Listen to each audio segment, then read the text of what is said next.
បងខ្ញុំចង់ទៅលេងកោះស្ដេចប៉ុន្តែខ្លាចទឹកជំនន់ព្រោះមើលព័ត៌មានទៅឃើញគេជាប់នៅក្នុងផ្សារគេជាប់នៅជីផាត់ក៏ខេត្តកោះកុងគេជាប់នៅ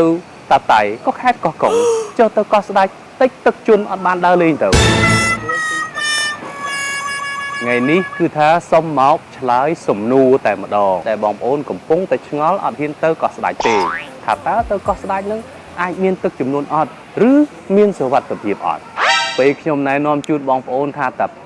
$280ទេសម្រាប់បាន2យប់មួយយប់នៅកោះស្ដេច Resort មួយយប់នៅកោះអភិជន Resort គេនៅវិឡាលើទឹកដែលគេហៅថា Maldives នៅក្នុងស្រុកខ្មែរហើយមានអាងហែលទឹកនៅនឹងវិឡានឹងទៅម្ដងហើយមានទាំងការចតឆ្លងទូកទៅមកបងប្អូនថាចង់ទៅបងអើយចង់ទៅប៉ុន្តែខ្ញុំខ្លាចព្យុះខ្ញុំអត់ហ៊ានជិះទូកខ្ញុំខ្លាចទឹកចំនួនខ្ញុំខ្លាចជាប់ដូចនៅក្នុងផ្សារ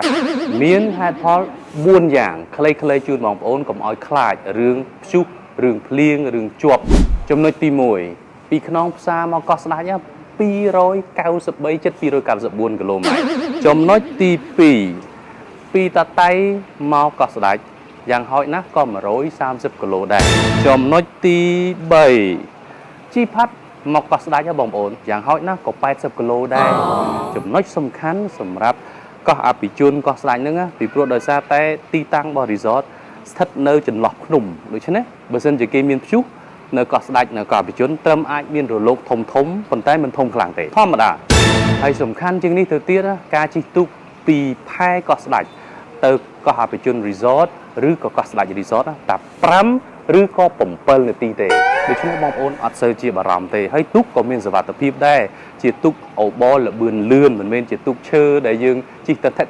ហ្នឹងទេអញ្ចឹងខ្ញុំសរុបជូនបងប្អូនបើសិនជាបារម្ភរឿងទឹកជំនន់រឿងព្យុះរឿងភ្លៀងយើងការពារមិនកើតទេប៉ុន្តែទីតាំងរបស់យើងយ៉ាងហោចណាស់ក៏80គីឡូម៉ែត្រពីទីតាំងដែលមានទឹកជំនន់នឹងដែរឥឡូវបងប្អូនមានសេចក្តីសុខផ្លូវចិត្តខ្លះនៅអញ្ចឹងគិតចាប់$280នៅតែអាចកក់បានគឺអាចស្នាក់នៅ2យប់មួយយប់នៅកោះស្ដេច Resort by EHM នៅបន្ទប់ Deluxe Room មួយយប់ទៀតគឺនៅកោះអភិជន Resort by EHM នៅវិឡាលើទឹកនឹងតែម្ដង